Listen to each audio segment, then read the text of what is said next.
Andrology interesting subject, zero knowledge subject జనాలకు అంటే awareness లేదు ఫస్ట్.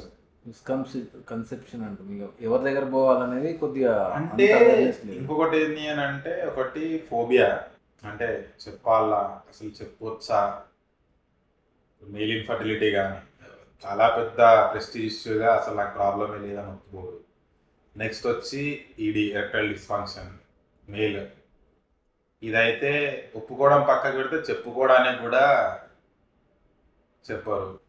ఇక రెండు డిఫరెంట్ అసలు sensitive issues actually. Sensitive issues అంటే ఏ రకంగా అంటే యంగ్ ఏజ్ లో ఉండేటి కారణాలు వేరు ఉంటాయి, కొద్దిగా ఓల్డ్ ఏజ్ లో వచ్చేటి వేరు ఉంటాయి. అంటే హార్మోనల్ చేంజెస్ వచ్చి మెయిల్ ఇన్ఫర్టిలిటీ అనేది చాలా సెన్సిటివ్ ఇష్యూ. దానివల్ల ఫ్యామిలీస్ డిపెండ్ అయితే చాలా రెండు కూడా. ఇప్పుడు ఒకటి మెయిల్ ఇన్ఫర్టిలిటీలో ఫ్యామిలీస్ డిపెండ్ అయితే ఎన్నో రకాలుగా చూడాలనుకుంటారు. వంశపార్యం అంటే వంశము, వంశాభివృద్ధి ఇట్లా డిపెండ్ అయింది. ఈడీ అయితే అసలు ఎరెక్టైల్ డిస్ఫంక్షన్ వల్ల అయితే ఇప్పటికీ ఎన్ని డైవర్స్లు అసలు జెన్యున్ గా అనేది పక్కకి పెడితే దాని కారణాలు చెప్పి డైవర్స్ తీసుకుని కూడా చాలా మంది ఉంటాయి. చాలా అవి అలిగేషన్సే ఆడ. ఇంకొకటి ఏంటి అని అంటే, first we go with erectile dysfunction, తర్వాత ఇన్ఫర్టిలిటీకి పోదాము. ఎందుకంటే దాంతో పోలిస్తే ఇది ఇంకా ఎక్కువ కాబట్టి ప్రివలెంట్ అండ్ మిత్స్ చాలా ఉన్నాయి. చాలా మంది కంటే నాకు తెలిసినంత మట్టుకు చెప్తున్నా సార్. ఫస్ట్ అంటే అది కరెక్టా కదా మీరు చెప్పి తర్వాత మీరు కంటిన్యూ చేయండి. ఒక ఎరెక్షన్కి, ఒక డిస్ఫంక్షన్ అనేది పక్కకు పెట్టి ఒక హెల్తీ ఎరెక్షన్కి లాట్ ఆఫ్ ఫ్యాక్టర్స్ మ్యాటర్స్. కరెక్టా కదా? కరెక్టే. అంటే ఒక బేసిక్ అంటే స్ట్రెస్ ఇస్తేనే తర్వాత తీసుకున్నాం. సెకండరీ, ప్రైమరీగా మన న్యూట్రిషన్, మన ఫుడ్, మన హైడ్రేషన్ స్టేటస్ను బట్టి ఇది ప్రైమరీ. అంటే మన ఫిట్నెస్ లెవెల్ కానీ ఎక్సెట్రా కానీ, పీస్ ఆఫ్ మైండ్ కూడా చాలా ఇంపార్టెంట్. నెక్స్ట్ వచ్చి ఆ peace of mind, stress, work, profession ఇవన్నీ కూడా కాంట్రిబ్యూట్ చేస్తాయి. గట్టిగా మాట్లాడితే చిన్న హైడ్రేషన్ లెవెల్ తగ్గినా కానీ ఒప్పుకోరు. కరెక్టే కదా? డిహైడ్రేషన్లో చాలా వీక్నెస్ ఉన్నప్పుడు ఏదైనా కానీ కష్టం అవుతుంది. పబ్లిక్ కొన్ని సార్లు ఎట్లా ఉంది అని అంటే, నార్మల్గా ఈ మేల్ పాపులేషన్ ఓవర్ డ్యూటీస్ అంటే OT, over time working, stress పెరుగుతుంది, ప్రాపర్ న్యూట్రిషన్ ఉండదు. ఆబ్వియస్లీ వర్క్ ప్లేస్లో నీకు ప్రాపర్ న్యూట్రిషన్ కావాలి, దొరికింది ఏదో తినాలి లేదా ఛాయ్ తాగాలి. అండ్ దీనికి తోడు అంటే ఫస్ట్ మామూలు లైఫ్ స్టైల్ మాట్లాడడం, హ్యాబిట్స్ తర్వాత స్మోక్, ఆల్కహాల్ సెకండ్ తీసుకుంటాం. ఈ work stress, over working, late night నిద్ర లేకపోయి, బాడీకి రెస్ట్ లేకపోయి, ఇవి ఏమీ లేకుండా ఉండి నేను పర్ఫామ్ చేయలేకపోతున్నాను, లేకపోతే ఏదో అయ్యింది అనుకొని ఈ స్టేజ్లోనే బ్రేక్ అయిపోతున్న వాళ్ళు చాలామంది ఉన్నారు. ఇది నిజమా కాదు? ఉన్నాయి. ఇప్పుడు టైంకి ఏంటంటే వాళ్ళకి అడిక్వేట్ స్లీప్ అనేది చాలా ముఖ్యం, చాలా ఇంపార్టెంట్. ఎందుకంటే ఏ పని చేయాలన్నా మన బాడీకి రెస్ట్ అనేది ఒక మినిమం 8 hours అన్నా ఉండాలి. మినిమం అనేది ఆన్ యావరేజ్ 8 hours తీసుకుంటేనే మన బాడీ రెస్టింగ్ పొజిషన్ తీసుకొని నెక్స్ట్ డే హెల్తీగా చేయగలుగుతాం. అదే ప్రాపర్ సర్కేడియన్లో ఇప్పుడు మన బ్రెయిన్ రీయాక్టివేట్ కావడానికి కానీ, మజిల్స్ యాక్టివేట్ కావడానికి కానీ, ఎనర్జీస్ కన్జంప్షన్ అయిన దానికి మళ్ళీ రీస్టార్ట్ చేసుకోవడానికి మినిమం 8 hours. ఇప్పుడు కొంతమంది ఏంటంటే 4 hours అట్లా 6 hours పడుకున్నా మధ్యలో కొంతమంది 1 hour రెస్ట్ తీసుకుంటారు మధ్యాహ్నం పూట కూడా. రీసైకిల్ కావాలంటే రెస్ట్ అనేది కంపల్సరీ దేనికైనా. అది లేకుండా continuous irregular sleeps, irregular circadian habits వల్ల లైఫ్ అనేది ఇబ్బంది పడుతుంది. అది లాంగ్ డ్యూరేషన్లో పడ్డప్పుడు ఇది ఈ ఫ్యాక్టర్కి వచ్చేసరికి చాలా డిస్టర్బ్ అవుతుంది. అది సైకలాజికల్గా పోతుంది. సైకలాజికల్గా పోయినప్పుడు తర్వాత డిప్రెషన్ అవన్నీ పర్సనల్ లైఫ్ చాలా ఇబ్బంది పెడతాయి. అది ఎవరికి చెప్పుకోలేక అది సొల్యూషన్ ఎటు రాక పర్సనల్గా చాలా డిప్రెషన్ పోయి పర్సనల్ లైఫ్ చాలా డిస్టర్బ్ అయిపోతుంది. అప్పుడు డైవర్స్కి ఇక వాళ్ళ మధ్య కరెక్ట్ కోఆర్డినేషన్, అండర్స్టాండింగ్ లేదనుకోండి, అది ఇంకో విధంగా దారితీస్తుంది. ఖచ్చితంగా. ఇప్పుడు ఎందుకంటే సార్, ఇప్పుడు నార్మల్గా మన హ్యూమన్ బాడీ తీసుకుంటే, మెకానిజం తీసుకుంటే బ్లడ్ సప్లై, ఎందుకంటే ఈవెన్ ఎరెక్షన్ కావాల్సిందైనా బ్లడ్ సర్క్యులేషనే కదా, సర్క్యులేషన్. ఈ సర్క్యులేషన్ మనం లేమన్ టర్మ్స్ లో ఒక సర్క్యులేషన్. ఫస్ట్ ప్రయారిటీ బ్రెయిన్ కి, next priority almost every organ in the body, third priority whole body and body temperature regulation. Blood one of the main కదా ఇప్పుడు, temperature regulation అవుతా ఉంటుంది. ఇవి 3 ఫ్యాక్టర్స్. ఇవన్నీ కరెక్ట్ ఉంటే ఫోర్త్ ఫ్యాక్టర్ ఎరెక్షన్కి వస్తుంది. ఇవి కరెక్ట్ ఇప్పుడు ఆర్గాన్కి లేకపోయినా, బ్రెయిన్కి లేకపోయినా, బాడీ టెంపరేచర్ సరిగ్గా లేకపోయినా ఇది పాసిబుల్ కష్టం అవుతుంది. ఇప్పుడు ఇవి నార్మల్ ఫంక్షనింగ్ కావాలంటే ఆబ్వియస్లీ మనము ఖచ్చితంగా ఇవన్నీ మెయింటైన్ చేయాలి. హెల్తీ లైఫ్ స్టైల్ మెయింటైన్ చేయాలి, ప్రాపర్ హైడ్రేషన్ ఉండాలి, ప్రాపర్ స్లీప్ ఉండాలి, ప్రాపర్ ఫుడ్ ఉండాలి. న్యూట్రిషన్ ఉంటేనే కదా బాడీ అంతా కోఆపరేట్ చేసి. ఇప్పుడు ఎందుకంటే ఈవెన్ రీప్రొడక్షన్ అయినా కానీ ప్రాపర్గా ఉంటేనే రీప్రొడక్షన్ అనేది జరుగుతుంది. అంటే యానిమల్ స్టడీస్లో అయినా సరే, ఎక్కడైనా సరే. ఈ లైఫ్ స్టైల్ సర్కిల్లో ఇవి నెగ్లెక్ట్ అయినా, ఇవి టైంకి అందకపోయినా, ఇదైతే ఫోర్త్ ఫ్యాక్టర్ జరగదు. దీన్ని పబ్లిక్ అంటే ఇప్పుడు నార్మల్గా ఎన్ని రకాల ఇష్యూస్ అవుతున్నాయి అంటే ఈ నెగ్లిజెన్సీ వల్ల. ఈ నెగ్లిజెన్సీ అనేది వాళ్ళు అనుకోరు కదా, ఫస్ట్ ఆఫ్ ఆల్ తెలియదు కూడా. ఇప్పుడు అది రొటీన్ యాక్టివిటీ అనుకుంటారు. రొటీన్ యాక్టివిటీలో ఇది అసలు నాకు ప్రాబ్లం ఎందుకు వచ్చింది అనేది లుక్ ఓవర్ చూసుకోరు. సో నేను రొటీన్గా ఎన్ని సంవత్సరాల నుంచి నాకు ఇదే లైఫ్ స్టైల్ ఉంది కదా, ఇది దానివల్ల ఇది ఎఫెక్ట్ అవుతుంది కదా అని కాబట్టి వాళ్ళు దానికోసం వేరే ప్రాబ్లం ఉందా అని వెతుకోవాల్సి వస్తుంది. అంటే లైఫ్ స్టైల్ మోడిఫికేషన్స్ కాకుండా మిగతా ఇప్పుడు ఏదైతే రియల్గా ఎరెక్టైల్ ఫంక్షనింగ్ ఇబ్బంది అవుతుందో ఇప్పుడు అవి ఎవాల్యుయేట్ చేయాల్సి వస్తుంది. ఇప్పుడు దానివల్ల ఏంటంటే వాడు లైఫ్ స్టైల్ చేంజ్ అవ్వదు, కానీ దీనివల్ల అన్ని నార్మల్ వస్తాయి. బట్ ఎవరు సైకలాజికల్గా డిప్రెషన్లోకి వెళ్తారు తర్వాత. సో ప్రతిదీ ఏంటంటే మన లైఫ్ స్టైల్ ఫస్ట్ చేంజ్ చేసుకోవాల్సిన లైఫ్ స్టైల్ ఈ స్ట్రెస్ఫుల్ లైఫ్ కాకుండా అన్వాంటెడ్ జర్నీస్. ఇప్పుడు రోజంతా ఓవర్ ఎగ్జర్షన్ 24 అవర్స్లో నువ్వు 18 అవర్స్ పని చేసి 6 అవర్స్ పడుకో, నెక్స్ట్ డే సేమ్ వర్క్ చేయమంటే చేయలేము. సో దేనికైనా బాడీకి అనేది రెస్ట్ కావాలి, పీస్ ఆఫ్ మైండ్ కావాలి. అప్పుడు మన బాడీకి మనం రెస్పెక్ట్ ఇవ్వాలి. అంతే, ఇస్తేనే నెక్స్ట్ డే మనకు ఈజీగా సాగుతుంది. ఇప్పుడు ఓవర్గా యూజ్ చేస్తే ఫోనే దానంతలో స్విచ్ ఆఫ్ అయ్యి రెస్ట్ తీసుకుంటుంది. ఒక కంప్యూటర్ హ్యాంగ్ అవుతుంది, ఏదైనా సరే అవుతుంది. మనము మన బాడీ ఇంత కాంప్లెక్స్ సిస్టమ్, ఇంత దాని నెట్వర్క్ ఎక్కడ, అసలు దాని వర్కింగ్ ఎక్కడ, అది కూడా దానికి కూడా రెస్ట్ కావాలి కదా మరి. అంటే ఇప్పుడు ప్రజెంట్ సినారియోలో కాంపిటేటివ్ లైఫ్లో అవన్నీ లైఫ్ స్టైల్ మోడిఫికేషన్ ఈజీ గోయింగ్కి పోయి మన లైఫ్ స్టైల్ మోడిఫికేషన్ అన్నీ దెబ్బతింటున్నాయి. ఫుడ్ నుంచి చూసుకుంటే ప్రతి యాక్టివిటీస్లో మనము ఈజీ తొందర అవ్వాలి, తొందర చేసుకోవాలి, అన్నీ కంపారిజన్స్ పోయి లైఫ్ అనేది ఇబ్బందికరంగా మారుతుంది. కాంపిటేటివ్ అని చెప్పేసి సెల్ఫ్ డిస్ట్రక్షన్ అయిపోతుంది. అది మరి ప్రతి ఒక్కరము మనము రెక్టిఫై చేసుకోవాలి. రెక్టిఫై చేసుకుంటే తప్ప మనకు అది ఎందుకు అవుతుంది అనేది రియలైజ్ కాము. ఇప్పుడు పాతకాలంలో మరి చాలా మంది ఇప్పుడు వాళ్ళ లైఫ్ వాళ్ళు బాగుండేది, న్యాచురల్ ఫుడ్ తినేది, వాళ్ళే వండుకునేది, వాళ్ళ పొలాల్లో అయ్యే ఫుడ్డే తీసుకునేది, అంతా ఆర్గానికే ఉండేది. ఇప్పుడు అంతా మనకు కంపారిజన్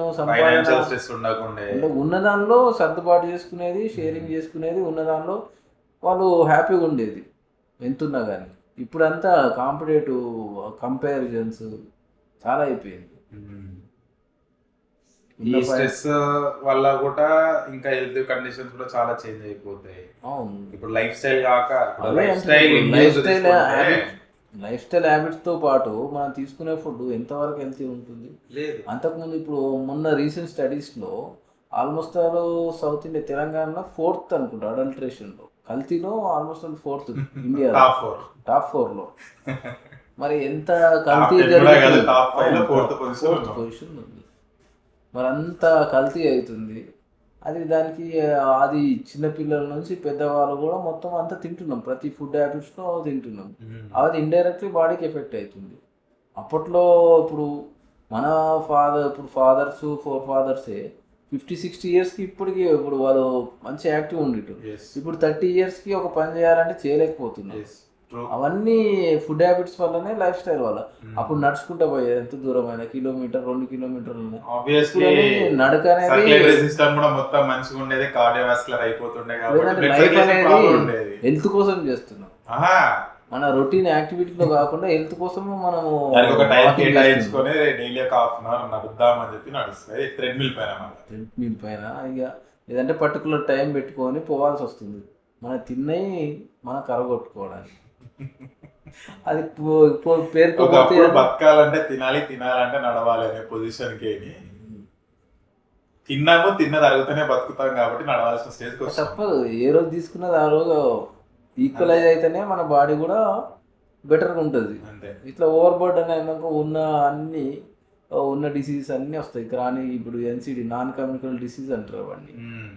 అవి వచ్చినాయి అంటే ఇక ఒక్కొక్క ఆర్గన్స్ డ్యామేజ్ అవుతా ఉంటాయి. ఇప్పుడు సేమ్ లైఫ్ స్టైల్ డిసీజ్ అంటే ఇప్పుడు లైఫ్ స్టైల్ ఎఫెక్టెడ్, ఇప్పుడు ఎరెక్షన్ డిస్ఫంక్షన్ ఎట్లయితే ఎఫెక్ట్ అయ్యిందో వీటి వల్లనే ఇప్పుడు హైపర్ టెన్షన్ కూడా లైఫ్ స్టైల్ వల్ల ఇండ్యూస్ అవుతుంది, కంటిన్యూస్ స్ట్రెస్ వల్ల. సేమ్ దీని వల్ల ఈ unhealthy conditions and same stress వల్ల డయాబెటిక్ కూడా ఇండ్యూస్ అవుతుంది, అంటే ఈవెన్ హెరిడిటరీగా లేకపోయినా సరే. అండ్ ఇప్పుడు ప్రైమరీగా లైఫ్ స్టైల్ వల్ల ప్రైమరీ ఫ్యాక్టర్ లైఫ్ స్టైల్ అవుతుంది ఇప్పుడు ఈడీలో. నెక్స్ట్ వచ్చేసి హైపర్ టెన్షన్ కూడా one of the main cause, one of the major cause. అవి ఏజ్ ఫ్యాక్టర్స్ వల్ల వస్తాయి, లైఫ్ స్టైల్ అని కాదు కానీ. తర్వాత యంగ్ ఏజ్ లో ఈడీ డిఫరెంట్, ఎల్డర్లీ అంటే ఎప్పుడైతే 45, 58 డిఫరెంట్ ఉంటుంది. ఇప్పుడు యంగ్ ఏజ్ లో అంటే తొందరగా 25, 30 ఇయర్స్ లో ఉండేది more of psychological, life style తో పాటు సైకలాజికల్ ఈడీస్ ఎక్కువ ఉంటాయి. ఆబ్వియస్లీ ఇప్పుడు సైకలాజికల్ ఉంటాయి.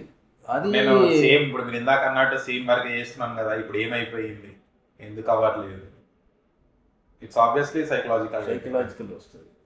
ఇక 40, 50 వచ్చేసరికి ఏజ్ రిలేటెడ్ అన్ని రిస్క్ ఫ్యాక్టర్స్ ఎక్కువ ఉంటాయి. అప్పటికి మన లైఫ్ స్టైల్లో స్మోకింగ్ కానీ, ఆల్కహాల్కి, మళ్ళీ డయాబెటిక్, హైపర్ టెన్షన్, కొన్ని హైపర్ టెన్షన్ డ్రగ్స్ వల్ల కూడా ఈడీ వస్తాయి. అది కానీ మనం రెగ్యులర్ గా అన్నప్పుడు గోళీ యూజ్ చేయాలి. మెడికేషన్స్ వల్ల అయితే చాలా రకాల వస్తాయి. అవి మనకు తెలుసుకొని అవి చేంజ్ చేసుకునే సరి వరకు సైకలాజికల్ ఎఫెక్ట్ అయితే సైకలాజికల్ ఇప్పుడు సైకియాట్రిక్ మెడికేషన్స్ వల్ల కూడా ఫస్ట్ వచ్చే ఎఫెక్ట్ ఇది. సైకలాజికల్ ఈడీ అంటాం కానీ అది డ్రగ్స్ ఏమి ఇయ్యరు, ఓన్లీ అసెస్మెంట్ చేసి వాళ్ళకి చెప్పాల్సి వస్తుంది. వీళ్ళు గూగుల్ చేసి సొంత ట్రీట్మెంట్ చేసుకుంటారు కదా సార్, అది చేసుకుంటే ఎక్కువ అవుతుంది కదా. ఇప్పుడు మెడికల్ ఇండ్యూస్డ్ ఈడీ అవుతుంది కదా అక్కడ. మెడికల్ ఇండ్యూస్డ్ వాళ్ళు ఇప్పుడు ఓవర్ డోస్లు అవన్నీ తీసుకొని టెంపరీ కోసమే, అసలు వానికి కాజ్ ఏందని తెలియకుండా తీసుకోవడం వల్ల వాడంతా వాడు హెల్త్ పర్మనెంట్ చేసుకుంటుండే కదా అక్కడ. పర్మనెంట్ గా వాడు రెగ్యులర్ ఏమైతే అంటే అవి యూజ్ చేసి అసలు వాని కాజ్ తెలియకుండా వాడు డిప్రెషన్లోకి వెళ్ళిపోతారు. ఇప్పుడు ఎందుకంటే సార్ ఇప్పుడు నార్మల్ గా యాంగ్జైటీ కోసం యూజ్ చేసేటే కానీ లేదు, సపోజ్ చెప్తున్నాను అంటే ఇప్పుడు ఏమంటారు సార్, నిద్ర లేక స్లీపింగ్ కోసం కానీ యూజ్ చేసేటి కానీ యాంటీ సైకాట్రిక్ డ్రగ్స్ ఏవైనా సరే, ఇప్పుడు అరిప్పి కానీ ఏదైనా సరే ఫస్ట్ సైడ్ ఎఫెక్ట్ అదే వస్తాయి. దాన్ని రివర్ట్ కావాలన్నా కానీ చాలా కష్టము, అంటే లాంగ్ టైం యూజ్ చేస్తే మాత్రం ఎఫెక్ట్ చాలా దారుణంగా ఉంటుంది. ఎందుకంటే ఇది ఒకటే ఎఫెక్ట్ చేయదు కదా సార్, ఇప్పుడు మెటబాలిక్ సిండ్రోమ్ వస్తుంది వాటి వల్ల, ఓవర్ వెయిట్ అవుతాము. ఓవర్ వెయిట్ అయితే ఆటోమేటిక్గా ఇప్పుడు ఫ్యాట్ డిపాజిట్ అయితే మన ఆల్మోస్ట్ అది ఈస్ట్రోజన్ డామినెన్స్కి వస్తుంది. దానికి ఆటోమేటిక్గా టెస్టోస్టెరాన్ మీద ఎఫెక్ట్ పడుతుంది, దానివల్ల కూడా ఈడీస్ వస్తుంది. ఎక్కువ తిరిగేది ఆడికే అంత లైఫ్ స్టైల్ మేజర్. ఫస్ట్ ఇదే ఎఫెక్ట్ కావడానికి రీజన్ ఏంటి అంటే బాడీలో లీస్ట్ కన్సర్న్ ఇది కాబట్టి దీనికి మిగతా చూసుకుంటుంది సిస్టమ్. ఇప్పుడు ఏంటంటే ప్రతి ఒక్కరు మెడికేషన్ అని పోతుంది, కానీ ఫస్ట్ మన లైఫ్ స్టైల్ మాడిఫికేషన్ చేసుకుంటే బెటర్ లైఫ్ ఉంటుంది, ఇవన్నీ ప్రాబ్లమ్స్ రావని అది గుర్తించాలి ఫస్ట్. దీనికి తోడు మళ్ళీ స్మోకింగ్ ఇప్పుడు both smoking and non smoking కూడా equally affected because of the life style. ఇప్పుడు వాడు తాగేటోడు పక్కన కూర్చొని ఉంటే వాడు ఆల్మోస్ట్ అది ఈక్వల్ టు స్మోకర్. అంతే, వాడు నేను ఎప్పుడు స్మోక్ చేయలేదు కదా అంటే, ఈ పొల్యూటెడ్ ప్రపంచంలో అందరూ స్మోకర్స్ లిటరల్ గా చెప్పాలంటే. అది ఆ స్మోక్ వేరు, ఈ స్మోక్ వేరు. అది ప్యూర్లీ నికోటిన్ బేస్డ్ ఉంటాయి, ఇవేమో కెమికల్ బేస్డ్ పొల్యూటెంట్స్ అవన్నీ డిఫరెంట్ గా. ఇవి లంగ్స్కి ఎఫెక్ట్ అవుతుంది, అది ఆల్మోస్ట్ System మొత్తం సిస్టమ్ affect నికోటిన్ కంటిన్యూస్, అది కూడా లంగ్స్కి ఎఫెక్ట్ అయితే పాటు డిఫరెంట్ బ్లడ్ వెజల్స్ మీద ఎఫెక్ట్ పడతాం. ఇక మేజర్గా అట్లాంటి రిస్క్ ఫ్యాక్టర్స్ ఉన్న దానికి పర్టికులర్ ట్రీట్మెంట్స్ ఇవ్వాల్సి వస్తుంది. పక్కా ఐడెంటిఫికేషన్ అనేది ఎందువల్ల ఈడీ అవుతుంది అనేది పక్కా నిర్ధారించాలి. లేకపోతే మనం ఈ ట్రీట్మెంట్ పరంగా ఏదో ఇచ్చేసి అప్పుడు పూర్తిగా ఇచ్చేస్తే మనకి పర్మనెంట్ సొల్యూషన్ దొరకదు. దీనికి తోడు వీళ్ళ సొంత ట్రీట్మెంట్ ఏంటి అని అంటే మీరేంటంటే ఏం ట్రీట్మెంట్ తెలుసుకోకుండా మెడికల్ షాప్లో పోతారు. పోయినప్పుడల్లా వాళ్ళకి ఇష్టం వచ్చిన డోసు వాళ్ళు ఇస్తారు టెంపరీగా.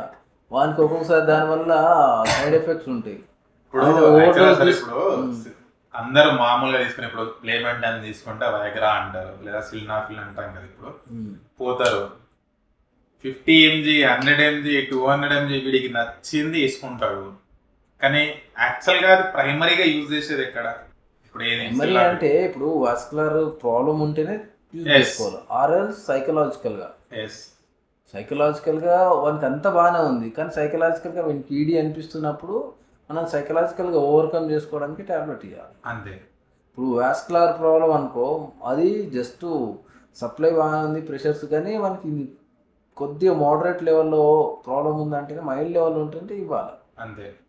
అది సివియర్ ఉంటే డిపెండ్స్ ఆఫ్ ఆర్టీరియల్ వీనస్ అనేది మళ్ళీ సర్క్యులర్ సిస్టమ్ అండ్ అన్ని చూసుకొని చేయాల్సి వస్తుంది. ఓన్లీ సైకలాజికల్గా ఉన్నప్పుడు మన ఫోబియా పోవడానికి టాబ్లెట్స్ ఇవ్వాలి. ఆర్ఎల్స్ ఒక ఎల్డర్లీ ఏజ్ వాళ్ళకి ఏంటంటే వాస్కులారిటీ ఇంప్రూవ్ చేయడానికి లో డోస్ తోటి ఇస్తారు. వీళ్ళు తీసుకునే పెద్ద ఇప్పుడు ఆల్మోస్ట్ 50 mg 100 mg తీసుకోవడం వల్ల ఒక్కొక్కసారి సైడ్ ఎఫెక్ట్ తోటి పర్మనెంట్ ఎరెక్షన్స్ వస్తాయి. అవి వచ్చినాయి అనుకోండి, వాళ్ళు ఎవరు చూపించలేకపోతే అంత పర్మనెంట్ డ్యామేజ్ అయ్యి బ్లడ్ వెసల్స్ పోతాయి కదా సార్, బీపీ ఎక్కువైపోతది. కంటిన్యూస్ కనీసం ఒక 45 minutes అట్టనే ఎరెక్షన్ వచ్చినాకో మొత్తం బ్లడ్ అంతా క్లాట్ అయిపోతుంది లోపల. మనకి లైఫ్ లో పర్మనెంట్ మినిట్స్ కు మీరు బ్లడ్ క్లాట్ అవుతుంది అంటారు. వీళ్ళ ఊహలు అపోహలు ఎట్లుంటాయి, వీళ్ళ మిత్ ఎట్లుంటది అంటే, వీళ్ళ ఆలోచన ఎట్లుంటది అంటే అవర్స్ పర్ఫార్మ్ చేయాలి అని. Is it possible? అసలు లేదు, బయాలజికల్ ప్రాబ్లం అది అంత పాసిబుల్ కాదు. ఆ లాస్ట్కి మనకి ప్రియాపిజం అనే కండిషన్ పోతే ఇక మనకి థ్రాంబోస్ అయినాయి అనుకో, ఇక లైఫ్ లాంగ్ ఈడీ పోతుంది. అంతే, దానికి ఇంప్లాంట్స్ పెట్టుకోవాల్సిన పరిస్థితి వస్తుంది. అంతే పెట్టుకోవాల్సి వస్తుంది. ఇక వన్స్ అది పర్మనెంట్ ఈడీ అని తెలిసింది అనుకో, బికాస్ ఆఫ్ దిస్ వాస్కులారిటీ అదే పోవాల్సి వస్తుంది. దీని అబ్యూజ్ కూడా ఎక్కువైపోయింది కదా సార్ ఇప్పుడు. అంటే మరి ఓవర్ కౌంటర్ ఇష్టం వచ్చినట్టు తీసుకోవడము వల్లనే అబ్యూజ్ అయిపోయింది. లైఫ్ స్టైల్ కరెక్షన్స్ ఉండవు, ప్రాపర్ హైడ్రేషన్. అసలు ఇదైతే సార్ లైఫ్ స్టైల్ కరెక్షన్స్ అంటే జాబ్ అవన్నీ కష్టమేమో, కానీ ఫస్ట్ ఆఫ్ ఆల్ మనం ప్రాపర్ హైడ్రేటెడ్ ఉన్నామా లేదా అని కూడా చూసుకోవాలి. హైడ్రేటెడ్ ఉండాలి, దాంతోపాటు ఎవ్రీడే కనీసం ఒక 30 minutes మనం ఫిజికల్ యాక్టివిటీ కూడా ఉండాలి, కార్డియోవాస్కులర్ ఉండాలి కదా. తీసుకునే డైట్లో కూడా అన్ని ఈక్వల్గా ఫైబర్స్ మినరల్స్ మల్టీవిటమిన్ ఉన్నాయా లేవా అని కూడా తీసుకోవాలి. ఓన్లీ కార్బోహైడ్రేట్ తీసుకొని డిపాజిషన్ అయిపోతుంది తప్ప ఏముండదు. మనకు కావాల్సిన ఎనర్జీ సోర్స్ అనేది క్యాల్కులేట్ ఉండదు. అప్పుడు లేకున్నప్పుడే అనేది ఈక్వల్గా తీసుకుంటుంది. ఇప్పుడు ఎగ్జాంపుల్ చెప్పాలంటే కచ్చి కూడా తింటారు అప్పుడు తినేయకుండా. ఇప్పుడు ఎవరు కచ్చి ఏం తింటలేరు. కొన్ని దొండకాయ అనే ఒక తోట ఉంటే కొన్ని టేస్ట్ తింటుండే, బెండకాయ కూడా కచ్చి తింటుండే. ఇప్పుడు కాకుండా ఏంటంటే ఎడిబుల్ ఫైబర్ అనేది యాంటీ ఆక్సిడెంట్స్ ఎక్కువ ఉంటాయి, ఎడిబుల్ ఫైబర్ కూడా ఎక్కువ ఉంటుంది. అండ్ ఈ వాటర్ సాల్యుబుల్ విటమిన్స్ పోకుండా ఇప్పుడు అన్ని హీట్ చేసి అవన్నీ చేసేసరికి కూడా పోతుంది. ఆబ్వియస్లీ యాంటీ ఆక్సిడెంట్స్ అయితే ఉండవు, హీట్ చేస్తే.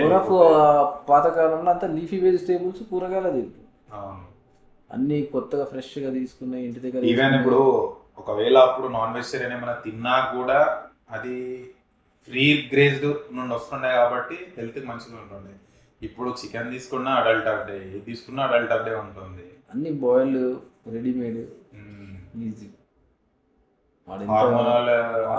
ఎక్కువ జరిగిపోతుంది, తొందరగా గ్రో కావడానికి ఏమన్నా ఇస్తారు అంతే. అది మానిటరీ సిస్టమ్ అవన్నీ డిమాండ్ మీట్ కావడానికి ఆ సప్లై ఎంతైనా ఉంటుంది. లాస్ట్కి అల్టిమేట్గా హ్యూమన్కి ఎఫెక్ట్ అవుతుంది కదా. యంగర్ జనరేషన్స్కి మనం ప్రాపర్గా హెల్దీ ఫుడ్ ఇవ్వలేకపోతున్నాం. అది ఎవరు తప్పు అనేది ఇక ఆలోచించుకోవాలి అంతే. మనమున్న సిచ్యువేషన్లో మన యంగర్స్ పిల్లలు ఉండలేరు, వాళ్ళు ఇంకింత సిస్టమ్ హెల్త్ ఇష్యూస్ అనేది ఇంకా ఎక్కువ వస్తున్నాయి. ఒకప్పుడు తెల్లు జుట్టు అనేది పాతకాలంలో 60 సంవత్సరాలకు వచ్చేది, ఇప్పుడు 20 సంవత్సరాలకు వస్తుంది, ఇప్పుడు 10 సంవత్సరాలకు కూడా వస్తున్నాయి. సార్ గట్టిగా మాట్లాడితే గడ్డం రావాల్సిన గడ్డం కూడా వస్తలేదు కదా సార్ ఇప్పుడు వీటి వస్తుంది. ఇంబ్యాలెన్సెస్ వల్ల. మరి ఇప్పుడు ఎంతవరకు మిల్క్ అనేది అడల్ట్రేట్ అవుతుంది?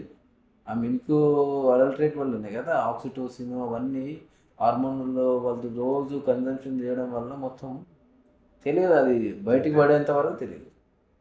ఎప్పుడో లైఫ్లో ఒక హ్యాపీనెస్ లా చూడాల్సిన ఆక్సిటోసిన్ ని డైలీ స్మాలర్ డోసెస్ లో తీసుకుంటూ వెళ్ళిపోతే ఇంకా వాడికి ఇంకా ఏం తెలుస్తుంది? ఏముంటుంది అదంతా మొత్తం కరెక్టే సార్. ఇప్పుడు ఆక్సిటోసిన్ అనేది హ్యాపీ హార్మోనే కదా ఎండ్. సేమ్ ఇప్పుడు ఒక అడిక్షన్ లో డోపమిన్ రష్ వచ్చేసి ఏదో సాధిస్తే వచ్చి రావాల్సింది ఈ డ్రగ్ అడిక్షన్ లను, ఈ గ్యాంబ్లింగ్ అడిక్షన్ లను వచ్చి మొత్తం లైఫ్ ఎట్లా ఖరాబ్ అయిపోతుందో ఈ మన డైలీ తీసుకునే ఫుడ్స్ వల్ల కూడా అంత ఎఫెక్ట్ అయిపోతుంది. మిల్క్ ప్రోడక్ట్స్లో ఇప్పుడు అన్ని పౌల్ట్రీస్ అవన్నీ ఆబ్వియస్లీ డైరీస్ అన్నీ అడల్ట్రేటెడ్ ఉంటున్నాయి. అవి రెగ్యులేటెడ్ సిస్టమ్స్ ప్రాపర్గా వర్క్ చేయాలి. ఫ్యూచర్ జనరేషన్స్ కోసం ప్రాపర్గా వర్క్ చేస్తే not only for the business, future generation బాగుంటున్నాయి కదా, అంతే డెవలప్మెంట్ అయ్యేది. ఇక్కడెక్కడ చిన్న చిన్న ఎఫెక్ట్ అయినప్పుడు బయటపడ్డప్పుడు అవి క్లోజ్ చేసుకుంటూ ఉంటారు. అవును. సరే మరి వీటికి ఇప్పుడు ట్రీట్మెంట్స్ ఎట్లా ఉంటాయి? యాక్చువల్గా సొల్యూషన్స్ ఏంటి? సొల్యూషన్స్ అంటే ఫస్ట్ ఏం ప్రాబ్లం ఇందులో ఎవాల్యూట్ చేయాలి. ఫస్ట్ ఎవాల్యూట్ చేయాలి. యంగర్ ఒకటి, ఎల్డర్లీ ఒకటి. 45 ఇప్పుడు యంగర్లో వచ్చినాయి సైకలాజికల్గా మేజర్గా ఉంటాయి. కొన్ని ఆర్టీరియల్ ప్రాబ్లమ్స్ ఉంటాయి. ఆర్టీరియల్ ప్రాబ్లమ్స్ బట్టి ఆ డిపెండ్స్ అపాన్ కొన్ని ఆర్టీరియలైజేషన్ అంటే సర్జరీస్ ఉంటాయి. లేదు అది రెక్టిఫై కాలేనప్పుడు ఇట్లాంటి ఇంప్లాంట్స్ పెట్టాల్సి వస్తాయి. ఫస్ట్ అయితే ఒకవేళ సైకలాజికల్ ప్రాబ్లమ్స్ అన్నప్పుడు మెడికేషన్ ఉంటాయి. ఇప్పుడు ఈవెన్ సార్ సైకలాజికల్గా తీసుకుంటే ఫ్యాక్టర్స్ ఏమొస్తాయి? ఇప్పుడు ఒకటి first of all partner. First ఇప్పుడున్న జనరేషన్ అంతా ఏమంటారు, సహజీవనం అని అంటారు కదా, లివింగ్ రిలేషన్స్. దాంతో పోవడం వల్ల వాళ్ళకు అది తొందర ఎగ్జైట్మెంట్ వల్ల లివింగ్ రిలేషన్కి వెళ్ళిపోయిన తర్వాత వచ్చే పార్ట్నర్స్ తోటి అంతా ఉంటున్నారు అనేది పెద్ద కష్టం అవుతుంది. ఆబ్వియస్లీ అసలు ఇప్పుడు ఆల్రెడీ వాడు పెళ్ళికి ముందే అన్ని అనుభవిస్తే పెద్ద వాడు ఎక్స్పెక్టేషన్. వాస్తవానికి సరే ఇప్పుడు అనుభవించడం అనేది ఇప్పుడు వీళ్ళు ఒక ఈడీ, ఇప్పుడు సైకలాజికల్ ఈడీ తీసుకుంటే ఫిజికల్ అటాచ్మెంటే కాదు, సైకలాజికల్ అటాచ్మెంట్ ఉండాలి, ఎమోషనల్ అటాచ్మెంట్ ఉండాలి, మెంటల్గా అంటగా మన మాట్లాడే వ్యక్తితోని ఆ కమ్యూనికేషన్ ప్రాపర్గా ఉంటేనే ఇవన్నీ పాసిబుల్ అవుతాయి. అంటే ఎండ్ ఆఫ్ ద డే వీటన్ని కూడా దారి తీసేది అక్కడికి. సెక్స్ అనేది ఓన్లీ ఫిజికల్ కాదు, లవ్, ఎఫెక్షన్, అది ఎమోషనల్ బాండింగ్ అవుతుంది. ఎన్నో ఫ్యాక్టర్స్ అయితే అక్కడ ఉన్నప్పుడే అది it is a complete attachment అవుతుంది. ఏదో for the sake of just live in relation చేస్తున్నది, తర్వాత పెళ్ళి అయిన తర్వాత ఆ ఎమోషనల్ బాండింగ్ ఉండదు. సో దానివల్ల ఏమవుతుందంటే సైకలాజికల్గా వాళ్ళకి ఆ సైకలాజికల్ ప్రాబ్లం అవుతుంది. అప్పుడు ఏం చేస్తారు, సైకలాజికల్ ఉన్నప్పుడు అల్టిమేట్గా ట్యాబ్లెట్స్ ఇవ్వాల్సి వస్తుంది. నువ్వు సైకలాజికల్ ఫీలింగ్ అంత ఎమోషన్ లేకపోయినా ఆ ట్యాబ్లెట్స్ వల్ల ఎరెక్షన్స్ వస్తాయి. ఇప్పుడు ఇంకొకటి పెళ్ళికి ముందే లివ్ ఇన్ రిలేషన్షిప్స్ అనేది అనుకున్నా కానీ ఈవెన్ లివ్ ఇన్ రిలేషన్షిప్లో అయినా కూడా వీళ్ళు ఈ షార్ట్ టర్మ్లో కానీ ఓన్లీ ఫిజికల్ ప్లెజర్ని రీచ్ కావాలనుకొని ఈ మెడికల్ అబ్యూస్ చేసుకోవడం, అంటే సొంత ట్రీట్మెంట్, అంటే ఇప్పుడు సొంతగా మెడిసిన్స్ యూజ్ చేయడం, అది యూజ్ చేయడం ఓన్లీ ప్లెజర్ కోసమే పోయినప్పుడు ఇది లాంగ్ టర్మ్గానే ఎఫెక్ట్ చేస్తుంది కదా వీళ్ళకి. లాంగ్ టర్మ్ అంటే అక్కడ ఉన్న సిచ్యువేషన్కి వాళ్ళకు భయంతో ఎరెక్షన్స్ రావు. ఇప్పుడు ఏంటంటే అది అంత వాళ్ళ ఉన్న ప్లేసు ఏదో భయము, ఫోబియా తోటి పోతారు కాబట్టి ఆ ఎరెక్షన్స్ అది సైకలాజికల్ ప్రాబ్లం అది. కాబట్టి వాళ్ళు టాబ్లెట్స్ తీసుకుంటారు. ఇప్పుడు ఈవెన్ టాబ్లెట్ కూడా మ్యాజిక్ పిల్ కాదు కదా, అక్కడ మ్యాజిక్ పిల్ కాదు, వాళ్ళు సైకలాజికల్ గా పోవడానికి ఫీల్ కావడం వల్లనే తప్ప మెడిసిన్ చేసేది ఏమి ఉండదు. మెడిసిన్ ఏంటంటే అదొక టైంలో ఒక వాస్కులారిటీ, బ్లడ్ ప్రెషర్ పెంచుతుంది అంతే. ఇప్పుడు ప్రాపర్ సెట్టింగ్ లో ఉండి ఆ అరౌజల్ ఉంటేనే ఇది హెల్ప్ చేస్తుంది, కానీ అది ఏమి లేకుండా మెడిసిన్ తీసుకొని కావాలంటే మాత్రం అది కాదు. ఇప్పుడు ఏం చేస్తున్నాడు ఫస్ట్ అన్నిటికంటే చాలా పెద్ద మిత్, చాలా పెద్ద అపోహ. ఎట్లా అంటే ఇప్పుడు కొందరు అనుకుంటారు సినాఫిల్ మేల్ కి అట్లనే ఎఫెక్ట్ చేస్తుంది, ఫీమేల్ కి అట్లనే ఎఫెక్ట్ చేస్తుంది అనేది ఒకటి ఉంది.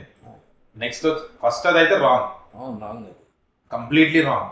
దట్స్ ఇంప్రూవ్ ద వాస్కులారిటీ అంతే. ఇప్పుడు వానికి ఏం డిజైర్ ఆ భయము ఫోబియా వేసుకున్నా కానీ ఆ వాస్కులారిటీ వస్తుంది కానీ ఆ భయం ఫోబియా పోదు కదా. పోదు.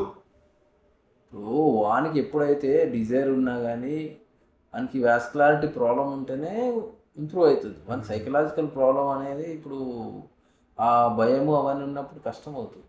అండ్ ఈ సేమ్ వయగ్రాని ఫీమేల్స్కి ఇస్తాం మేము పనిచేస్తుంది అని అనుకుంటాం. అసలు పాసిబుల్ అది వాస్కులారిటీ పెంచుతుంది తప్ప హార్ట్ ఇప్పుడు ఏమంటారు బాడీ ఒక వేడి తత్వం పెరుగుతుంది తప్ప అది పెద్ద అరోజులకి ఏం పనిచేయదు. వీళ్ళు అనుకునేది ఏంటి అని అంటే సార్ ఇప్పుడు ఈ వాస్కులారిటీకి యూజ్ చేసే మెడిసిన్ యాక్చువల్గా సిల్నాఫిల్ ని పల్మనరీ హైపర్టెన్షన్ కూడా యూజ్ చేస్తారు. ప్రైమరీ మెడికేషన్ దానికి ఇదే కదా. వీళ్ళు దాన్ని వదిలేసి దీన్ని పట్టుకొని ఒక వయగ్రా అంటే ఒక సిల్నాఫిల్ అంటే అరోజల్కి యూజ్ అవుతుంది అని అనుకుంటున్నాం. తప్పు. ఇప్పుడు అవి టెంపరీ కొన్ని యాక్చువల్ ఏంటంటే మనం మెడికేషన్ లాంగ్ టర్మ్ పెడతాం. టెంపరీ అనేది అది జస్ట్ మనకి ఆల్రెడీ ఫోబియా తోటి ఉంటేనే దట్టు లివింగ్ మన ఎవరైతే మ్యారేజ్ అయిన వాళ్ళతో ఉండి ప్రాపర్గా సైకలాజికల్ డిప్రెషన్ అయ్యి ఉన్నప్పుడు మనం చెప్తాం. కానీ ఇప్పుడు బ్లడ్ సర్క్యులేషన్ ప్రాపర్గా పెంచాలంటే లాంగ్ టర్మ్కి ఇవ్వాలి. లాంగ్ టర్మ్ ఇస్తేనే స్లోగా బ్లడ్ సర్క్యులేషన్ అనేది పెరుగుతుంది. ఏదో హాఫ్ అండ్ సడన్ 1-2 డేస్లో ఇచ్చే ట్రీట్మెంట్ ఉండదు ఇది. అదే సో 1-2 డేస్లో తీసుకుంటే మనకి అప్పటి వరకు ఏదో ఉంటుంది కానీ లాంగ్ టర్మ్లో బెనిఫిట్ ఉండదు. సో ఈ ఓవర్ కౌంటర్ ఇచ్చే 50 mg 100 mg వల్ల నష్టమే జరుగుతుంది. అసలు ప్రాబ్లం తీసుకొని మనకి లాంగ్ టర్మ్లో బెటర్గా ఉంటుంది. వాస్కులారిటీ ప్రాపర్ లేకపోతే దానికి మెడికేషన్ తోటి కాకపోతే ఇంకా ఫర్దర్గా అడ్వాన్స్ ట్రీట్మెంట్స్ ఉంటాయి. అల్ట్రాసోనిక్ థెరపీస్ అని ఉంటాయి, షాక్ వేవ్ థెరపీస్ ఉంటాయి. దానివల్ల ఏమైందంటే లోపల ఉన్న బ్లడ్ ప్రెషర్ని పెంచాలి. ఓకే, అవి పెంచితేనే లాస్ట్కి అల్టిమేట్గా ఏంటంటే మనకి ప్రాపర్ ఎరెక్షన్స్ కానీ ఉంటాయి. అది ట్రీట్మెంట్ చూసుకోవాలి తప్ప అల్టిమేట్గా జస్ట్ షార్ట్ టర్మ్ గెయిన్ కోసం చూసుకుంటే ఎఫెక్ట్ ఉండదు. అంతే. ఇక ఫర్దర్గా ఇంకా న్యూరోజెనిక్ ఉంటుంది. Neurogenic is different component. అది ఎప్పుడైనా ప్రీవియస్గా స్పైనల్ ఇంజురీస్ అయినా లేకపోతే క్రానిక్ కొన్ని స్టడీస్లో ఉన్నాయి. లాంగ్గా మనం సైక్లింగ్ చేసిన పాతకాలం లాగా సైక్లింగ్ చేసినప్పుడు అక్కడ ఉండే నర్వ్స్ ఉంటాయి. ఇప్పుడు ఉండే నర్వ్స్ స్పైనల్ కాకుండా పెరినియం దగ్గర వచ్చి నర్వ్స్ను క్రానిక్గా ఇరిటేట్ అయ్యి ప్రెస్ అయినప్పుడు కూడా ఇట్లాంటివి వస్తాయి. దానికి మళ్ళీ నర్వ్ స్టిమ్యులేషన్స్ అది కూడా ప్రొఫెషనల్ అంటే సైక్లిస్ట్ లో తీసుకుంటే ఇప్పుడు ఎండ్యూరెన్స్ సైక్లింగ్ కానీ లాంగ్ రన్నింగ్ తీసుకుంటే అంటే డేస్ హండ్రెడ్స్ ఆఫ్ కిలోమీటర్స్ చేసే వాళ్ళలో వస్తుంది. అట్లా అని చెప్పి సైక్లింగ్ అంటున్నామని చెప్పి డైలీ 5-10 minutes వాళ్ళలో తొక్కకపోగలరు. అది ఏ విషయం. ఇప్పుడంటే ప్రాపర్గా డ్రెస్సింగ్ కుషనింగ్ అట్లాంటివి వస్తున్నాయి. పాతకాలంలో అట్లా కుషనింగ్ దాని మీద రెగ్యులర్గా సైకిల్ అనేదే ఉండేది కాబట్టి వాళ్ళకి ఏంటంటే నాకెందుకు వస్తుంది అసలు ఎరెక్షన్స్ ప్రాబ్లం అని ఎవాల్యుయేట్ చేసుకోవచ్చు. అంటే అప్పుడు అంటే నంబర్ ఆఫ్ కిలోమీటర్స్ ఎక్కువ ఉంటుండే, డ్యూరేషన్ ఎక్కువ ఉంటుండే, మెయిన్ ట్రాన్స్పోర్ట్ ఒక నడవడం తర్వాత ఫస్ట్ అదే ఉంటుండే ఆప్షన్ కాబట్టి అంటే సైక్లింగ్ అంటే మెషినరీకి వచ్చినాక మళ్ళీ లేదో గుర్రాలు లేకుండా అవి లేకుండా అని అంటారు. అది మోడర్నైజేషన్ వచ్చినప్పుడు ఫస్ట్ యూజ్ చేసింది అయితే ఆబ్వియస్లీ బైసైకిల్. అప్పుడు వాళ్ళు ఒక 100 kilometers పోవాలన్నా దాన్నే యూజ్ చేసిర్రు. ఆల్మోస్ట్ లిటరలీ దీనికైనా దాన్ని యూజ్ చేశారు కాబట్టి అప్పుడు ఎవాల్యుయేషన్ ప్రాపర్ ఎందుకు వస్తుందో తెలియదు కదా వాళ్ళు. ఇప్పుడు నాకు ఈడీ ఉందని చెప్తారు కానీ న్యూరోజెనిక్ ఈడీ అని ఏం తెలియదు కదా. కాబట్టి వీళ్ళు ఓవర్ కౌంటర్ పోయి తీసుకోవడం వల్ల టెంపరీ ట్యాబ్లెట్ చూస్తుంటే కానీ వాళ్ళకి ఏమైతుందంటే వెక్స్ అయిపోతుంది కొన్ని రోజులకు. ఇక నాకు ప్రాబ్లం తక్కువ కాదని చెప్పేసి వదిలేస్తారు. అసలు ఎందుకు ప్రాబ్లం అనేది ప్రాపర్గా ఎవాల్యుయేట్ చేసుకోకుండా డిఫరెన్షియల్ డయాగ్నోసిస్ లాగా వాస్కులర్ ప్రాబ్లం ఉందనుకో వాస్కులర్ది మనం ఎన్ని టాబ్లెట్స్ ఇచ్చినా కష్టం. అంతే. నువ్వు వాస్కులర్ ప్రాబ్లం ఒకటి రీఆర్టిరిలేషన్ అంటారు. మళ్ళీ ఒక యాంజియోస్ ఉండి సపరేట్గా ప్రాపర్ కొన్ని వాస్కులరైజేషన్ చేయడం లేదంటే పర్మనెంట్ ఉంటాయి కాబట్టి ఇంప్లాంట్స్ చేసుకోవాల్సి వస్తుంది. న్యూరోజెనిక్ నర్వ్ సప్లై వల్ల అది ఎరెక్షన్స్ కావు, అది నర్వ్ డ్యామేజ్ అయ్యి నువ్వు ఎంత ఇచ్చినా ఏం లాభం. అప్పుడు ఏమైతే స్టిమ్యులెంట్స్ ఇవ్వాల్సి వస్తుంది. న్యూరో స్టిమ్యులెంట్స్ అనేవి ఉంటాయి, అవి కొన్ని స్టిమ్యులెంట్స్ ఇస్తే కానీ ఎరెక్షన్. న్యూరోజెనిక్ ఈడీ అనేది మన నర్వస్ సిస్టమ్ మీద బేస్ అయి ఉంటుంది. మోస్ట్లీ స్పైనల్ ఉంటుంది, పెరినియం దగ్గర ఏమన్నా పెల్విక్ ఇంజురీ అయినా కానీ. మనం లాస్ట్ క్వశ్చన్ కదా, అప్పుడు వాళ్ళు టాబ్లెట్స్ ఏదో యూజ్ చేస్తారు ఏ పని చేయదు అని చెప్పేసి అనుకుంటారు. దాని తర్వాత ఇప్పుడు న్యూరోజెనిక్ వల్ల వాస్కులారిటీ ఏం ప్రాబ్లం ఉండదు, మోర్ ఆఫ్ నర్వస్ సిస్టమ్ కాబట్టి ట్యాబ్లెట్స్ ఇచ్చినా కానీ అవి ఎరెక్షన్స్ ప్రాపర్గా రావు, నర్వ్ Okay. స్టిమ్యులెంట్స్ ఉన్నాయి కాబట్టి. సో దానివల్ల ఏమవుతుందంటే వాళ్ళు దానికి స్టిమ్యులెంట్స్ యూజ్ చేయాలి తప్ప, ఇప్పుడు ఈ ట్యాబ్లెట్స్ యూజ్ చేయడం వల్ల పార్షల్గా వస్తుంది కానీ అంతే. కంప్లీట్గా ఎరెక్షన్స్ అనేది ప్రాపర్గా రావు. రాదు. దానికి ప్రాపర్ స్టిమ్యులెంట్స్ ఇస్తేనే ప్రాపర్ ఎరెక్షన్స్ అవుతాయి. మ్మ్. సో దానివల్ల వెక్స్ అయిపోతారు. ఇప్పుడు ఏమైందంటే తీసుకున్నా కానీ అరే నాకు ఎరెక్షన్స్ ప్రాపర్గా రావట్లేదు అని వాళ్ళు వెక్స్ అయిపోయి ఇక లాస్ట్కు వదిలేసుకుంటారు. మ్మ్.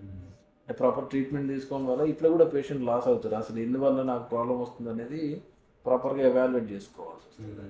అసలు లిటరల్ చెప్పాలంటే ఎవాల్యుయేషన్ చేయాలన్నా కానీ ఒక ఎలిమినేషన్ బేసిస్ లో రావాలి. ఇది కాదు, ప్లస్ ఇది కాదు. టైం తీసుకోవాలి. పేషెంట్స్ it's కూడా time taking. చాలా ఏంటంటే హరీ ఉంటారు. ఇమీడియట్గా medicine first of all awareness లేదు సార్ ఇప్పుడు ఇక్కడ. అవేర్నెస్ లేదు. దాంతోపాటు ఏంటంటే ఓపిక కావాలి పేషెంట్. ఓపిక లిటరల్ గా కావాలి అసలు. ఇప్పుడు అది కూడా ఒక హెల్త్ కండిషనే కదా, దాన్ని set చేసుకోవాలంటే కండిషన్ time కావాలి. ఇది ఏమైతుందంటే చాలా పర్సనల్ సెన్సిటివ్ ఇష్యూ కాబట్టి వాళ్ళు ఏంటంటే ఫస్ట్ రాసిన ట్యాబ్లెట్ తోటి తగ్గిపోవాలనుకుంటారు. మ్మ్. వాళ్ళు ఏం చేస్తారంటే ఫస్ట్ రాయగానే ఓకే వాళ్ళ ట్రీట్మెంట్ అయినాక ఇంకో డాక్టర్ దగ్గరికి వెళ్ళిపోతారు. అట్లా వాళ్ళు అలాగే సైకిల్ ఏమంటారు సార్ ఇప్పుడు మామూలుగా దీన్ని ఈ లిబిడో అంటాం కదా, ఇప్పుడు దీన్ని అనేది లిబిడో అనేది వేరు. అసలు వాళ్ళకు ఆ ఫీలింగ్స్ ఫీలింగే రావాలి. వీళ్ళు ఈ ఫీలింగ్ ని దీని మీద ప్రదర్శిస్తే ఇది ఏడికైనా వస్తుంది. మనకేంటంటే ఇన్స్టెంట్ తొందరగా కావాలి. అదే అంటున్నా సార్, ఆ లిబిడోతోని దీన్ని డామినేట్ చేయాలంటే చేయలేరు కదా. చేయలేదు. ఇప్పుడు దేనికైనా కానీ ఫస్ట్ స్టెప్ బై స్టెప్ మనము రూల్ అవుట్ చేసుకుంటూ పోవాల్సి వస్తుంది. అట్లా కానీ చేస్తేనే మనకు ఎగ్జాక్ట్లీ ఎందుకు వస్తుంది అనేది చూడాల్సి వస్తుంది. అది చూసుకోకుండా ఇట్లా వాళ్ళు ప్రతి డాక్టర్ని ఇట్లా విజిట్ చేసుకునే లాస్ట్కి వాళ్ళకు కరెక్ట్ సొల్యూషన్ దొరక వాళ్ళు కూడా డిప్రెషన్కి పోతారు. అంతే. ఒకవేళ యంగ్ సిస్టర్స్ అనుకో, ఎర్లీ మ్యారేజ్ అయిన వాళ్ళకు అట్లా అయిందనుకో, ఇక దీనివల్ల ఇద్దరి మధ్యలో పర్సనల్ ప్రాబ్లమ్స్ వచ్చి డైవర్స్ కూడా దారిస్తాయి. ఇవన్నీ సో ఫస్ట్ ఓపికతోటి ప్రాపర్గా ఎందుకు వస్తుంది అనేది చూసుకోవాలి. పార్ట్నర్ అండర్స్టాండింగ్ పార్ట్నర్ అండర్స్టాండింగ్ లేకపోతే చాలా ఇబ్బంది అవుతుంది. అసలు ఎందుకు ప్రాపర్గా పర్ఫామ్ చేస్తలేము అనేది ఫస్ట్ మన లైఫ్ పార్ట్నర్ తోటే డిస్కస్ చేయాలి. అంతే. అప్పుడు సగం మనకు సైకలాజికల్ ప్రాబ్లం అనేది దిగిపోతుంది. నువ్వు అది షేర్ చేసుకోలేకుండా నాకు ఏదో ప్రాబ్లం ఉందని నువ్వే చేసుకొని అది ఇంకింత ప్రతి కలుద్దామన్న ప్రతిసారికి ఇంకింత ఎక్కువ అవుతుంటుంది. అదే. సో దానికి నీ మైండ్లో ఇంకింత మళ్ళీ ఏమన్నా ఫ్యామిలీ ప్లానింగ్ చేసుకోవాలనుకున్నా నాకు ఈ ప్రాబ్లం ఉందని మైండ్లో నువ్వే ప్రీఫిక్స్ అయిపోతుంది. దానివల్ల ఏమవుతుందంటే ఇక డిఫరెన్స్ వస్తాయి. నువ్వు తెలియకుండా ట్యాబ్లెట్ వాడినా ఏం చేసినా కానీ అరే ఏదో ట్యాబ్లెట్ వాడుతున్నాడని అదొక అనుమానం వస్తూ ఉంటుంది. ఇప్పుడు ఇంకొకటి సార్, ఇక్కడ నార్మల్గా ఇప్పుడు పార్ట్నర్ అన్న దగ్గర ఇద్దరు అండర్స్టాండింగ్ లో ఉండాలి ఒకటి. ఇంకొకటి ఏంటి అని అంటే ఆ కమ్యూనికేషన్ అనేది ఈక్వల్ గా giving and taking hand in hand ఉంటేనే అది పాసిబుల్ అవుతుంది. కానీ ఒకరు మూడు ఇంకొకరు మూడు లేకపోయినా, అవును, వాళ్ళు ఏదో చిరాకుల వీళ్ళని ఒక మాట అని వీళ్ళ మూడౌట్ అయిపోయినా అది కాదు. ఏదో పగ సాధించేద్దాము లేకపోతే ఏదో సినిమాలో చూపిస్తున్నట్టు బలవంత పెట్టేద్దాము అంటే రియల్ లైఫ్ లో పాసిబుల్ కాదు. అది ఇప్పుడు ఫ్యామిలీ అన్నప్పుడు చాలా ప్రాబ్లమ్స్ ఉంటాయి. ఒకరికొకరికి ఏదో అనుకుంటాం. ఆ పనిని మనము ఇంకోటి ఇట్లా తీసుకోవద్దు. వెన్ లైఫ్ అన్నప్పుడు అన్నీ ఉంటాయి ప్రాబ్లమ్స్. సో ఇప్పుడు ఏదైతే ఫిజికల్గా వచ్చినప్పుడు అవన్నీ మర్చిపోవాలి. అంతే. సో బోత్ ద పార్ట్నర్స్ ఎవరున్నా ఏదున్నా మనం కలిసి జీవించాల్సింది వాళ్ళతోటే కాబట్టి అవన్నీ చిన్న చిన్న ప్రాబ్లమ్స్ అనేది ఈ ఇష్యూ దగ్గర రావద్దు. ఈ ఇష్యూ దగ్గరకు వస్తే అది పెద్దగా అయిపోతుంది. చాలా పెద్దగా అయిపోయినాక ఇంకా డిఫరెన్స్ ఎక్కువ అయిపోతుంటాయి. ఇప్పుడు సార్ ఇప్పుడు ఫస్ట్ ఫ్యాక్టర్ సైకలాజికల్ గా అన్నప్పుడు సైకలాజికల్ గా తీసుకుంటే 50% పార్ట్నర్ పైన డిపెండ్ అయ్యి. అవును, ఆబ్వియస్గా కోఆపరేట్ చేస్తేనే కదా మనకు ప్రాపర్గా మనం కూడా స్టిమ్యులేట్ అవుతాం. ఫస్ట్ ఆఫ్ ఆల్ స్టిమ్యులేట్ అయ్యేదన్నా అక్కడనే కదా. ఏది నస ఉన్నా ఒకవేళ కోఆపరేట్ చేయలేదు అనుకో ఇక నువ్వు మూడ్ ఆఫ్ అయిపోతావు. అసలు నువ్వు చెప్పలేరు అనుకో, ఏదైనా ప్రాబ్లం ఉన్నా కోఆపరేట్ ఎందుకు చేస్తలేవు అనేది చెప్పుకోవాలి. అంతే. బెడ్ వరకు వచ్చినప్పుడు అదే కోఆపరేషన్ అంటే ఫిజికల్ కోఆపరేషన్ అనే కాదు, మెంటల్. ఇప్పుడు నాకు ఇట్లా ఇష్యూ ఉంది ఇప్పుడు కాదు, దట్ వుడ్ బి ఫైన్. అంతేగాని నేను తప్పుడు దాకా కూకొని నేను ఏదో రీజన్ చెప్పి ఏదో గొడవ పడతా అంటే ఈ గొడవలు పెద్దగా అవుతాయి కానీ కలిసి ఉండడం అయితే కుదరదు. అవును, అందుకనే ఇది 50-50% ఉంటుంది బోత్ ద లైఫ్ పార్ట్నర్స్ ఇప్పుడు. కాబట్టి బెడ్రూమ్కి వచ్చేసరికి వాళ్ళు ఈక్వల్గా ఓపెన్ మైండెడ్ ఉండాలి. అంతే. అది ఓపెన్ మైండెడ్ లేకుండా ఏది దాచుకున్నా అది అడ్వర్స్లీ వాళ్ళకే ఎఫెక్ట్ అవుతాం. It effects both parties Both and people. Both families. పిల్లలు ఉంటే పిల్లల్ని కూడా ఎఫెక్ట్ చేసేసి. అవును. ఇప్పుడు పిల్లలు అయిన తర్వాత కూడా ఇప్పుడు అది సిచ్యువేషన్ వేరే ఉంటుంది. బట్ ఒక టైంకి వచ్చినప్పుడు టైం స్పెండ్ చేయాలన్నప్పుడు ఆ ఫ్యాక్టర్స్ అన్నీ చూసుకోవాలి. ఇప్పుడు రోజంతా పని చేసుకొని ఒకరికి కలిసినప్పుడు ఒకరు ఏమో ఫ్రీగా ఉండి వాళ్ళకి మూడ్ వచ్చినప్పుడు వీళ్ళు ఇంకో డిప్రెషన్లో ఏదో ప్రాబ్లం ఎగ్జాస్ట్ అయిపోయి ఉన్నా కానీ అది కాదు. అవును. సో వాళ్ళు open up yeah open up అయ్యి మాట్లాడుకోవాలి. సిచ్యువేషన్ బట్టి మాట్లాడుకుంటే it will be better. Time దానికంటూ టైం కేటాయించుకొని ఉండాలి. ఉండాలి. అది emotional bonding. It is nothing but sex అనేది ఎమోషనల్ బాండింగ్. ఆబ్వియస్లీ ఇప్పుడు ఆ ఉన్న ఎమోషన్ అయినా ఫీలింగ్ అయినా టోటల్ ఫ్యాక్టర్స్ మనం మెంటల్ గా వాళ్ళతో ఎంత కనెక్ట్ అయిపోయి ఉన్నాము అనే దాన్ని ఎంత కొట్లాడుకున్నా వేసుకున్నా లాస్ట్ కి అదే ఎమోషనల్ బాండింగ్ అంతే. ఇప్పుడు గొడవ పడ్డా కొట్టుకున్నా తిట్టుకున్నా, కొట్టుకోవడం అంటే కొట్టుకోమని అర్థం కాదు, అక్కడ తిట్టుకోమని కాదు. ఇద్దరి మధ్యలో ఉండే డిస్ప్యూట్స్ అయినా చిన్న చిన్న అలకలు అంటాం కదా, ఇప్పుడు అవి ప్రేమను పెంచుతాయే తప్ప తగ్గియవు. ఆ క్షణకాలంలో ఆ కోపంలో దాన్ని ఇక్కడికే ఆపేసుకోవాలనుకున్నా అది మూర్ఖత్వం అవుతుంది తప్ప దాన్ని వీళ్ళు గెట్ ఆన్ అయిపోవాలి కదా, దాన్ని దాటాలి కదా. అవన్నీ ఇక మనం ఆలోచించుకోవాలి అంతే. ఇండివిజువల్ పైన ఇప్పుడు ఆ బోత్ పార్ట్నర్స్ పైనే ఉంటుంది. అది మేజర్గా ఏంటంటే యంగ్ మ్యారీడ్ కపుల్స్ ఇట్లాంటివి వచ్చినప్పుడు ఫస్ట్ వాళ్ళు మాట్లాడుకోవాలి. వాళ్ళు మాట్లాడుకోకుండా ఎప్పుడైతే వాళ్ళ ఫ్యామిలీలో ఇచ్చినాకో అది డిఫరెన్సెస్ పెరుగుతాయి. అదే అవుతుంది ఇప్పుడు యంగ్ కపుల్స్లో, యంగ్ మ్యారీడ్ కపుల్స్లో ఏదైనా సైకలాజికల్ ప్రాబ్లం ఉండి కలవలేకపోతున్నప్పుడు అరే ఏదో ప్రాబ్లము ఉంది ఆయనకు అందుకు కలుస్తలేని వాళ్ళ ఫ్యామిలీస్కి ఆ అమ్మాయి వాళ్ళు చెప్పడం, ఇప్పుడు అమ్మాయి కోఆపరేట్ చేయట్లేదని చెప్పడం. ఫస్ట్ వాళ్ళు మాట్లాడుకోవాలి అసలు. అంతే. వాళ్ళ మ్యూచువల్ అండర్స్టాండింగ్, వాళ్ళ ప్రాబ్లమ్స్. కొంతమంది ఏమనుకుంటారు ఇప్పుడే ఫ్యామిలీ వద్దనుకొని జాబ్ కోసం ట్రై చేస్తూ ఉంటారు, వాళ్ళు కోఆపరేట్ చేయరు. అది వాళ్ళు షేర్ చేసుకోవాలి. షేర్ చేసుకున్నప్పుడు వాళ్ళకు కనెక్ట్ అవుతారు, తర్వాత ఎమోషనల్గా వాళ్ళు బాండ్ అవుతారు. అంతేగాని ఫస్ట్ ఎవరైనా కానీ young married couple first rather than physical sex పోయే ముందు ఫస్ట్ వాళ్ళు ఓపెన్ అప్ అయ్యి వాళ్ళ ప్లానింగ్ కానీ ఏది ఉన్నా కానీ ప్రాపర్గా వాళ్ళు మ్యూచువల్గా వాళ్ళు ఒకరికొకరు టైం స్పెండ్ చేయాలి, తెలుసుకోవాలి. అప్పుడే ఇంకింత కనెక్టివిటీ, లైవ్ అఫెక్షన్ అనేది పెరుగుతుంది. So first factor psychological. ఆ సైకలాజికల్ గాను both parties equally place. Second vascular, third neurogenic. ఇక అదర్ కొన్ని మెడికల్ మిసిలీనియస్ ఉంటాయి, మెడికేటెడ్ ఇట్లాంటివి ఉంటాయి, సైడ్ ఎఫెక్ట్స్. కానీ మూడే proper issues, life style induced కాకుండా, లైఫ్ స్టైల్ అండ్ హ్యాబిట్స్ అట్లాంటివి కాకుండా వన్ ఆఫ్ ద ఇక సైకలాజికల్ వస్తుంది కొంచెం. కాకపోతే ఇక్కడ రియల్ ఇష్యూ కదా సార్ ఇది. అంటే ఈవెన్ అది పార్ట్నర్స్ తో కావచ్చు, అది ఎట్లా తీసుకునేది రియల్ ఇష్యూ. ఇప్పుడు లైఫ్ స్టైల్లో వచ్చేసి అసలు ఏంది అనేది కూడా అది ఎవాల్యూట్ చేయడమే కష్టం కదా. ఫస్ట్ వాళ్ళు చెప్పారు నేనేం చేస్తారు జాబ్ చేస్తాను అంటారు, కానీ వాళ్ళు ఈజీగా 3 to 4 hours జర్నీ చేస్తారు డైలీ. అది చెప్పారు. అక్కడ అది మీరు మీ ఎక్స్పర్టైజ్ తోనే చేయాలి తప్ప రెగ్యులర్గా అదే కీన్గా అడగాల్సి వస్తుంది. ప్రతి ఒక్కటి వాళ్ళు కూడా చెప్పాల్సి వస్తుంది. ఒక విజిట్ తోటి కాకపోవచ్చు, 2-3 విజిట్ల వల్ల ఓపెన్ అప్ అవుతారు. ఒకసారిగా వాళ్ళు షై ఫీలింగ్ వాళ్ళు డాక్టర్ దగ్గరికి రావడం, స్పెషలిస్ట్ దగ్గరికి రావడమే లిటరల్లీ 1000 to 1 రేషియో చేసుకొని వస్తారు. అంత తక్కువ మంది వస్తారు. ఇష్యూ ఉంటుంది కానీ వాళ్ళు వాళ్ళ హోమ్ రెమెడీస్ కానీ మీద గూగుల్ రెమెడీస్ కానీ చేస్తారు అంతే తప్ప గూగుల్ డాక్టర్ని అడిగేస్తారు. తర్వాత లాస్ట్కు రిసార్ట్స్ ఏం కాక అప్పుడు వస్తారు. అంటే వాళ్ళకి తెలిస్తే కానీ వాళ్ళు రారు. ఇక్కడ డాక్టర్ వీళ్ళు కన్సల్ట్ అవ్వాలి, ఆ ప్రాబ్లంకి ఇదే బెటర్ సొల్యూషన్ దొరుకుతుంది అన్నప్పుడే వాళ్ళు వచ్చి కలుస్తారు. సో ఇక్కడ పర్మనెంట్ డ్యామేజ్ ఎక్కడ సార్? వాస్కులర్ లోనేనా? న్యూరోజెనిక్ ఎక్కువ అవుతుంది. న్యూరోజెనిక్ లో పర్మనెంట్ యాక్సిడెంట్స్ అండ్ ఎక్సెట్రా దానివల్ల అవుతుంది. స్టిమ్యులేటర్స్ పెట్టుకోవాలి, అది డిఫికల్ట్ ప్రాబ్లం. స్టిమ్యులేటర్స్ అంటే మెడికేషన్ కాకుండా మిషన్స్ ఉంటాయి. మిషన్స్ కూడా ఆ నర్వ్ని స్టిమ్యులేట్ చేసుకోవాలి ఒక్కొక్క ఏరియా దాన్ని బట్టి. ఇక వాస్కులర్ కూడా ఎప్పుడైతే ట్రామా అవుతాయి, కొన్ని ఏజ్ రిలేటెడ్ ఉంటాయి, అవి మొత్తం ఇప్పుడు ఏదైతే డయాబెటిక్ హైపర్టెన్షన్ అనుకో 45 yearsకి 50 yearsకి మొత్తం ఏదైతే మనం రక్తనాళాలు మూసుకుపోతాయో ఇవి కూడా బ్లడ్ సప్లై షట్ డౌన్ అవుతాయి, చాలా తక్కువ మూసుకుపోయి. అట్లాంటప్పుడు ఎన్ని ట్యాబ్లెట్స్ ఇచ్చినా ఏమి ఇచ్చినా కష్టం. దానికి ఇక ఇంప్లాంట్స్ చేసుకోవాల్సి వస్తుంది. అంతే. ఇక లోపల ఇంప్లాంట్స్ ఉంటే అవి పెట్టుకోవాల్సి వస్తుంది. అంతే. అది ఇక ఇప్పటికీ ఇక అది పర్మనెంట్ సొల్యూషన్. ఇక వాళ్ళకి ఇక టెంపరీ సొల్యూషన్ మెడికేషన్స్ ఏం యూజ్ ఉండదు. నో యూస్ ఉండదు. సో ఎవరికి పెట్టాలనేది కూడా మనం క్లారిటీ చూస్తాం. ఇంప్లాంట్స్ కాస్ట్లీయా? ఇంప్లాంట్ కాస్ట్లీ అది కూడా డౌట్ ఉంటుంది సార్. ఇప్పుడు అంటే 2 టైప్స్ ఉంటాయి.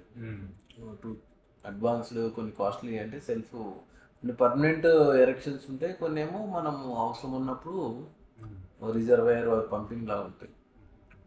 ఇలా ఏది కాంప్లికేటెడ్ ఏది అండ్ కాస్ట్లీ ఏది? రెండు దేని అడ్వాంటేజ్ దాని. కాస్ట్లీ సెమీ రిజిడ్ అనేది కాస్ట్ తక్కువ ఉంటుంది. సెమీ రిజిడ్ కాస్ట్ తక్కువ. ఓకే. పర్మనెంట్ కాస్ట్ ఎక్కువ. పర్మనెంట్ కాస్ట్ ఎక్కువనే, దాని కాంప్లికేషన్ ఉంటాయి. మళ్ళీ ఏమైనా ఇన్ఫెక్ట్ అయినా, ఏమైనా ఫంక్షన్ చేయకపోయినా మళ్ళీ సర్జరీ చేసుకోవాల్సి వస్తుంది ప్రతిదానికి. రీసర్జరీ పోతే ఇక చాలా complicated. Okay. So ED, male ED chapter factors వచ్చి psychological, neurogenic, vascular, life style.